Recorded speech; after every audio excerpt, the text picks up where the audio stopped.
Sometimes all we need is a reset. A new beginning, fresh start, a transformed perspective. Do you remember those pictures that used to make their way around from time to time and looked pretty obvious at first glance, right? But if you really examined it, you would see that the picture of the young woman or whatever it was also an older woman, right? Differing based on how you looked at the lines. And depending on who was looking, they might have a proclivity towards seeing one or the other. But when made aware of the picture's duality, they could always see both. Okay, and there's something to this. This idea is something we should lean on, because I'll tell you what, sometimes our natural proclivity is to see the thing that's not helpful. The first thing we see is an excuse or self-pity. The first thing we see is a list of insecurities or doubts. And we have to remember to take a step back and look again, to examine harder. Because it's amazing how differently things evolve when you make a point to see their value. For example, let's say someone has something you want, something you wished was yours. Right? And maybe your default is, you are less than. Your life is not what it should be. But if you step back and looked again, you would see a few things. One, we're all running different races. Right? You're competing against you, not anyone else. Two, think about everything you do have that someone else would give anything for. And three, if you truly do want that thing, how about applauding yourself for having goals, for having desires, for wanting to push the boundaries of life? Now the question is, can you seek to truly understand what that desire is and map out, your path to bring it into existence? This is nothing but an opportunity, right? And how could it be anything else? Life's challenges, life's losses, they are wins. They contain within them the DNA to create change, to progress. But one must be able to move beyond the instinct to label it a problem or a net negative. There are and will always be wins where you choose to see wins. As I've heard Tony Robbins mention on many occasions, this isn't closing your eyes and saying, there are no weeds, there are no weeds, there are no weeds when your garden is full of them. No, it's understanding a simple truth. You'll never leverage value that you don't believe is there. Seeing it is always step one, because it gives you a foundation to stand on as you build. It's picking up the pen and starting that next chapter. It's choosing your worldview. If you lose money, how would one react to, I can't believe it's gone, things will never be the same, my life is over? Versus, okay, obviously I learned how to acquire it in the first place. Time to do it again. I'm wiser, I'm more aware, and life is abundant. The person that wakes up thinking the former would probably have a hard time getting out of bed. The person telling herself the second story would be motivated to go make things happen. Her worldview has incentivized her. That's why thoughts become things. How we think directly translates into how we act, and our daily actions become our reality. Look, we've all found ourselves in situations where we struggle to see the good in things, where life knocks us down and the opportunity seems to hide itself. But that's exactly what it's doing, hiding itself. It is there, it's always there. It's there when you've lost something, it's there when you've taken a wrong turn. You get the point. And I'm going to differentiate here between simple and easy, because the idea of stopping and forcing yourself to find the positive, it's simple, but it's not easy. It's oftentimes not the natural thing to do. But if you can ask that of yourself, you will find the wins that others walk right by. You'll be the change you want in yourself, because the outside world will act as the toolbox to make that happen. Remember, we often can't control what the world gives us, but we can always control what we do about it.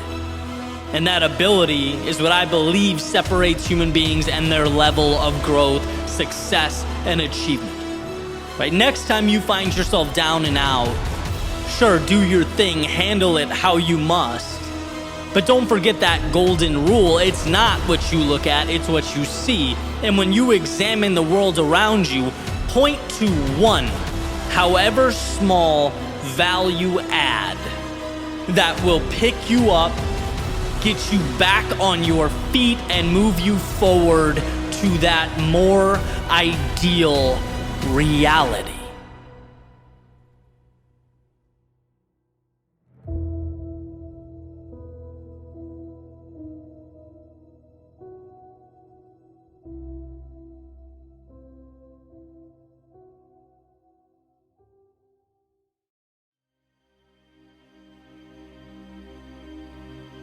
There's a saying that just because you spent a long time making a mistake doesn't mean you need to continue making it.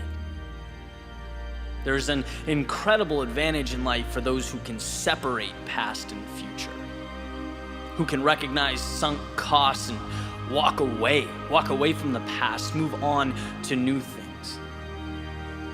But here's the challenge, right? Like so many things, our instinct is to preserve. Yeah, but I've invested so many years. I've spent X amount of dollars, and maybe I don't like where I'm at, but look how long it's taken me to get here. Well, here's the reality. That time is gone. That money is not coming back, no matter what you do or what direction you take from here on out. There's no reason to think you have to maintain the same trajectory or hold on to a specific identity or pattern of behavior. Yesterday isn't the focal point here. The goal is simpler. What matters now, and how will you get there now? You've grown, you've evolved, you've changed, and your targets have shifted, so why shouldn't you? The idea of sunk costs is so important because it's essentially realizing that you're not indebted to the resources you've spent or exhausted. There's no need to be a slave to previous decisions that you've made. No, just chalk it up as an integral step in your learning process, an aspect of growth, and move forward to what matters, to what you care about. And if that seems obvious, I challenge you to think about the decisions you've made over the last year, and I guarantee you've let factors affect your decision-making that are irrelevant to your goals. Because we feel this camaraderie with yesterday, like there's a debt to be paid, but man, life is too short to run in place. If it's not pushing you forward, drop it. If it's not what you need, forget it. In other words, don't be one of those people that wakes up and makes the same mistake every single day because you've spent a long time making it. See, reality only exists in your head, and that's why it's beautiful. You can unlock the cell door and walk out. Don't lose sight of the greatest gift you have. The new beginning that lives in every second, where you can take a turn you've never taken before, remove the mask and play a role you've never played. Let that sense of excitement pull you to new things. Let go of what you can't change and pursue what you can. Forget the time spent. Think of now. Where can you invest now? Your surroundings didn't magically arrive. You chose them, and you can just as easily take that wheel and leave. Simple formula. What is best for you, and how do you get there? Not where you feel obligated to be or expected to be or pressured to be. Where do you need to be? Everything else is noise. Everything else is a rope keeping your ship on shore, and you are not confined to that harbor or yesterday's destination. You're built to chase the horizon, follow your curiosity into the sunset. You don't make decisions based on yesterday's story. You sculpt it with tomorrow's possibility.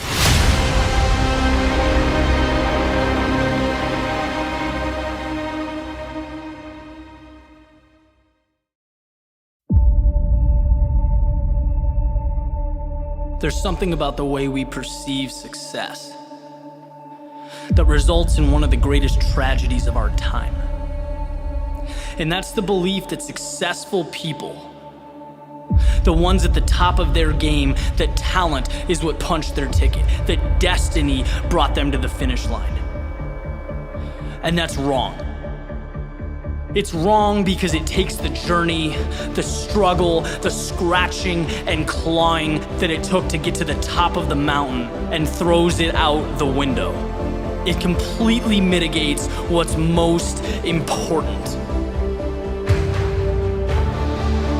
In the real world, the one we are living in, it doesn't matter who you are never entitled to a result. Victory is a product of the fight.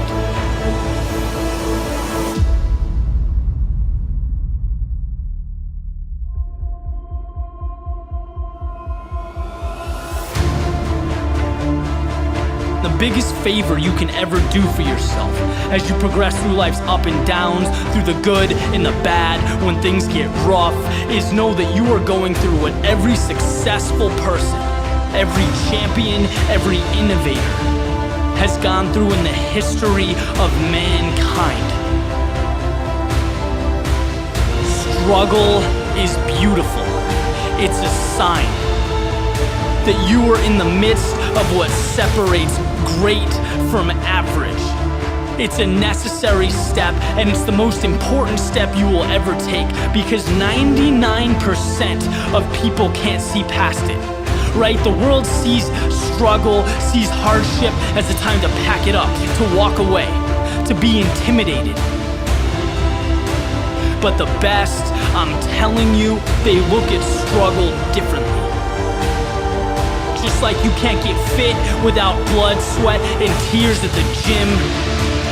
You can't make deals without the hustle. You can't make things happen if you don't move forward in the face of adversity. When the word no is staring you in the eyes, it's all part of the process. Winners walk on. If you want something bad enough, you know that being uncomfortable is an ingredient. If you want to be the best, your mindset has to reflect the best, right? Let others focus on the tip of the iceberg. You know excellence lies in everything underneath the surface, in what cannot be seen. So take mediocrity and make it excellence. Take what's yours and hold it up for the world to see. Because what hurts now in the present is the very same thing that will transform your life down the road.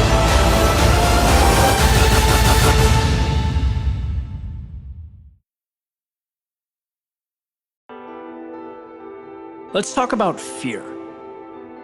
One of the most interesting aspects of being human.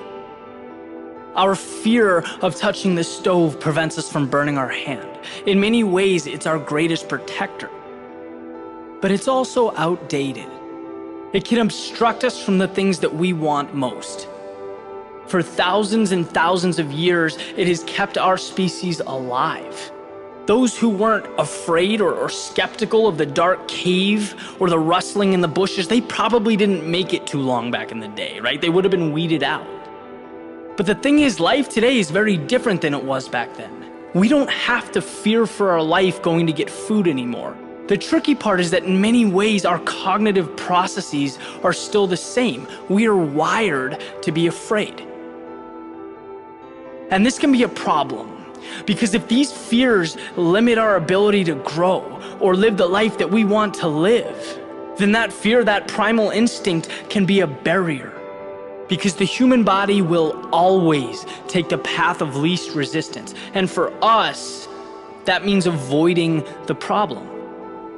It's just easier, right? If I'm scared of public speaking, it is exponentially easier for me to avoid the problem and not deal with it. I can eliminate the pain and discomfort by simply staying home. But here's the issue with that mentality. Life is too short and too precious to waste. Think about all the opportunities we'd miss if we ran the other way and hid every time we were afraid, if we never pushed ourselves, if we never broke through the barrier of the unknown and sought out more. It would be a tragedy. We'd live a fraction of the life that we're capable of living. So the big question is how? How do we overcome fear? Well, it turns out the answer is simple, it's just not easy. If you've ever jumped into a freezing cold pool, you'll be able to relate to this.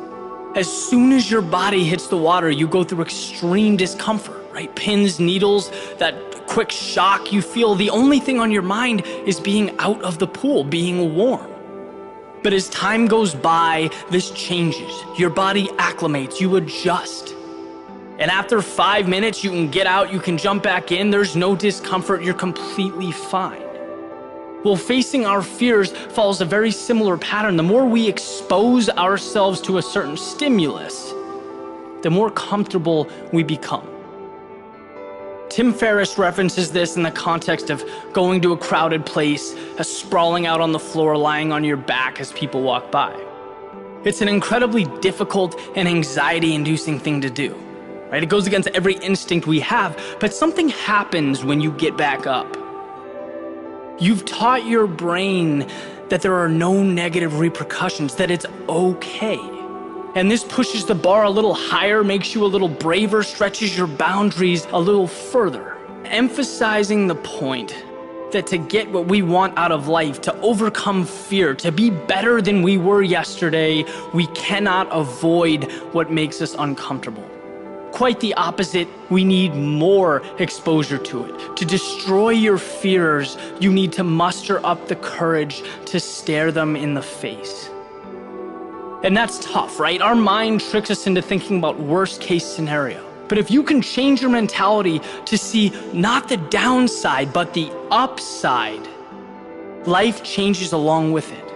Now the scariest outcome isn't failure or having to backtrack or being wrong. The scariest outcome is doing nothing. What we eventually learn is that dark, mysterious unknown isn't half as scary as standing still and watching life go by.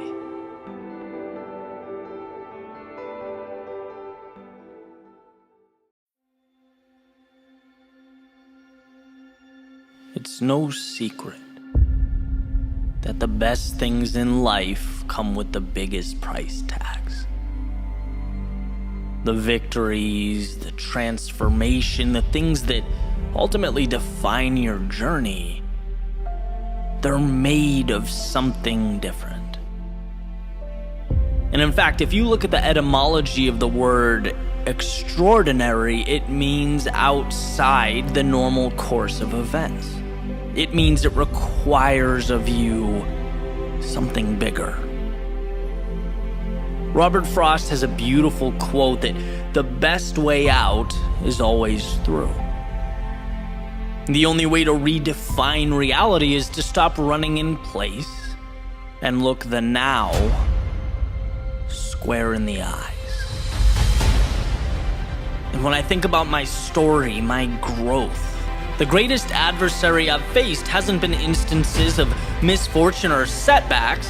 Sure, they occur, but we find ways around those. My greatest adversary has been to concede to what I believed was normal.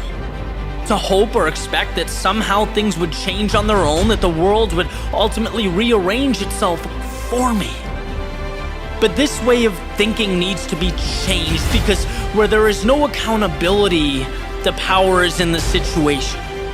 But when you find the courage to face every problem in your life head on, you suddenly find yourself where you need to be, in control. Life is about breaking things down and rebuilding. It's remembering the meaning of the word extraordinary. extraordinary. And therefore, stepping into the dark, the unknown, the organized chaos, not going around the discomfort, but storming the castle, because it's here the greatness lives. It's by paying a price in strength and courage that reality will ultimately bend to your will. While life might tempt us, while pride might beg us, the best way out is always through.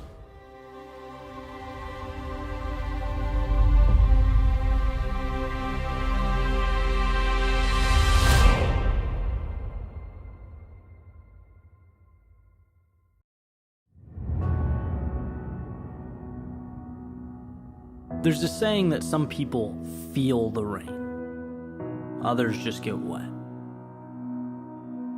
I've always found this interesting, this idea how the same subject, same situation, or occurrence can be interpreted so differently, right? It can plant the seeds for such different outcomes. Like Kishimi and Koga mention in their book, The Courage to be Disliked, well water is 60 degrees, and it's always 60 degrees. In the summer and the winter, but depending on what time of year, right, the makeup of the outside world, that 60 degrees feels different. The water didn't change, its circumstances did, and our thoughts are no different. It's not the world that writes the story, we do. And every second, moment, day is merely an interpretation. Does time tick by? Or is it driven into a state of flow? Is it transformed into something more? Was losing an indicator that, hey, maybe you're not good enough? Or is it your motivation to be better than you've ever been? Is your day an allegiance to the present or an invitation to chase down tomorrow? See, the world doesn't get to tell the tale. The world is paper, it's ink, it's ideas. The world is everything you need to decide how your story's going to go. How does he see the world? How does she define reality? That's the question. Because you don't need to change the world, you need to change the way you see it. And you don't need to change who you are. You need to change the imaginary shackles you've placed around your ankles that are limiting the heights you could reach. In fact, the world, as far as I'm concerned, is an accumulation of thoughts, ideas. It's 8 billion individualized movie screens attempting to interact, to coexist together. And when you look at it like that, it's not that your mindset plays a role or it's kind of important. No, it's that it narrates the play. It's the glue that ties everything together. What you see is what you get. And this isn't a one and done thing, it's an everyday thing. Because there's always going to be occurrences in our lives that challenge us, that threaten our understanding of who we are and what we're capable of. There will always be the temptation to make the opportunity into the problem and the hero into the villain. But why forfeit that control? I remember hearing that if you find time to be grateful, both in the morning and at night, it changes your life. Not because the world transforms, but because it reinforces the perspective you need. We are lucky to be here. We're lucky to have challenges that push us forward. Lucky to have ups and downs that bring us closer to the people in our lives. We're lucky that chaos and discomfort open a door for transformation on the other side. And look, I get life isn't perfect. And not everything can be great all the time. But I do believe that if we can bring ourselves to stop, to breathe, to even focus briefly, we can find value in any situation. What's in front of you, it exists, right? It's the well water. You can't go back in time or remake the obstacle at your feet, but you can always decide how to make that work for you. And that's a superpower. And I use that. I use it when my short-term ideas or videos or projects underperform. I use it when people let me down. I use it when in the moment I'm either under or overwhelmed. The question, where is the win? In this spot, this situation where most would hang their heads and let the outside world rewrite the story, how can I find a way to hold mine high and maintain my own accountability? Extreme differences in life outcomes are so often prompted by such subtle realizations, subtle decisions. Their reason to stop could be your reason to not only carry on, but thrive. And the best news is you don't need approval or authorization. You don't need the stars to align or doors to open up. You just need to give yourself permission to see the sun amidst the clouds, the hope amidst the doubt. You have to remind yourself that there is always something to cling to, always a second chance. There is always a win. All you have to do is choose to see it.